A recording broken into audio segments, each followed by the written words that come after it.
A tu gusto, a tu gusto, a tu gusto, a tu gusto, a tu gusto. Y el gusto es mío, y el gusto es mío. Bueno, y hoy la chireta, que es un plato de la zona. O sea, el que venga a Barbastro a probar la chireta, pues es que le falta algo. Sí. Entonces tú has querido hacer como una versión, ¿no? Sí, ciertamente, bueno, en realidad no hemos hecho ninguna versión, simplemente vamos a servir la chireta casi como se servía tradicionalmente o como se come tradicionalmente o como come la chireta el que le gusta la chireta, el que conoce la chireta de verdad, ¿no? Entonces hemos hecho dos versiones, una, cómo la come el que conoce la chireta y cómo hay que dársela al que no la conoce. ¿Vale? Que ese es un poco el truco de este plato, ¿no? Entonces, bueno, pues para elaborar el plato de la chireta emplearemos primero la chireta, muy importante. Esto simplemente se cuece con un poquito de laurel, agua y unas gotas de aceite, ¿vale? Y sal. Simplemente se pone a hervir y está hirviendo pues, aproximadamente pues, una media hora, 3/4 de hora más o menos, ¿vale? Luego, para hacer el caldo de garbanzos que acompañamos, emplearemos garbanzos, emplearemos un poquito de grasa de pato, emplearemos un poco de cebolla, un poco de zanahoria, puerro y un poco de calabaza, que es también otra cosa bastante tradicional, otro producto bastante tradicional aquí en el Somontano que se emplea mucho en los potajes, ¿no? Yo lo he incorporado a la chireta para suavizar un poco el sabor de la chireta y lo incorporo a los garbanzos porque yo de siempre en mi casa he visto a mis abuelas y a mi madre cocinar y siempre que hacía pues, o las alubias o los garbanzos siempre echaba un trozo de calabaza, ¿no? Da ese toque dulce y meloso que para el plato, ¿no? La harina. Luego la harina y el huevo la emplearemos para hacer. ¿Huevo? ¿Y esto qué es? Y luego tenemos aquí lecitina de soja, ¿vale? Que vamos a darle un poco para acompañar. Por eso he dicho que íbamos a hacer esas versiones para dar a probar al que no la conoce. Le vamos a añadir un poquito de ese caldo, pero simplemente aireado para que no perciba toda esa grasa y todo ese sabor. Y luego, por otra parte, le vamos a poner la chireta rebozada, que ahí es donde lo vamos a engañar un poquito más y no se va a dar cuenta realmente qué es lo que es la chireta. Pregunta, ¿qué es una chireta? Porque tú, claro, tú eres de aquí y lo ves por supuesto, pero la gente que ve esta especie de cosa que bueno, no sé cómo... Vamos a ver, esto en realidad... tripa. Sí, bueno, en realidad esto es el estómago del cordero, ¿vale? Es el estómago del cordero, pues, y en función de cómo... A mí, por ejemplo, no me gustan las chiretas tan grandes, ¿no? Porque dan la sensación de muy vasto y tal, ¿no? Entonces, me gusta pues un tamaño, pues más o menos una chireta de unos 150 o 200 gramos como mucho. El arroz siempre lo lleva. Hay quien le pone pues, una picada de ajo y perejil, hay quien le pone los menudos del cordero, o sea, lo que sería el pulmón, el corazón, o sea...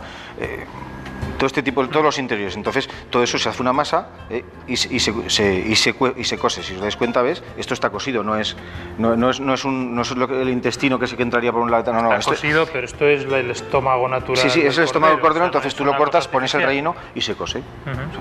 Se pone a coser. Luego esto simplemente pones agua a cocer, con un poquito de aceite, una hoja de laurel y ya lo pones allí. Venga. Ya está que está cocida. Pues ya he entendido que es la chireta. Cuando la gente venga por aquí por la zona de Somontano por Barbastro, chireta. Que no se lo pierda. Fuego. Efectivamente, aquí tenemos la chireta que ya está cociendo, ¿ves? Tenemos una chireta y luego aquí tenemos el guiso de garbanzos, ¿vale? Que también lo tenemos ya a punto.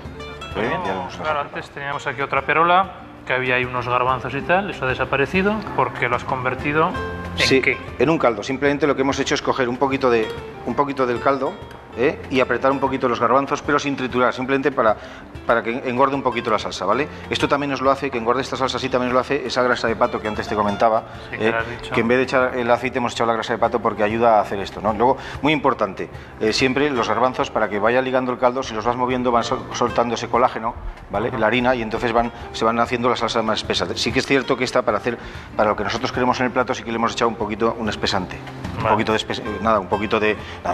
gotita de maicena, porque es interesante para que no nos baile en el plato, simplemente que nos quede una cosa caldosita, así como esto, pero que no nos baile en el plato, ¿no? Luego, por otra parte, ya tenemos la chireta cocida, ¿vale?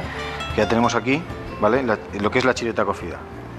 Esto sería como aquí se comería la chireta, el que de verdad conoce la chireta y le gusta la chireta. O sea, sacaría la chireta de aquí, se la pondría en el plato y con el caldo se la comería tal cual. Porque si no, hay mucha gente que es reacia a comer la chireta porque, claro, le dices que lleva, pues, si os dais cuenta, ves, esto sería, por ejemplo, a lo mejor un poquito de hígado, el pulmón, el corazón, o sea, lo que llamamos todos los menudeles, ¿no? Sí, todos los interiores, exactamente. O sea, entonces, bueno, aquí se ve lo que es el arroz.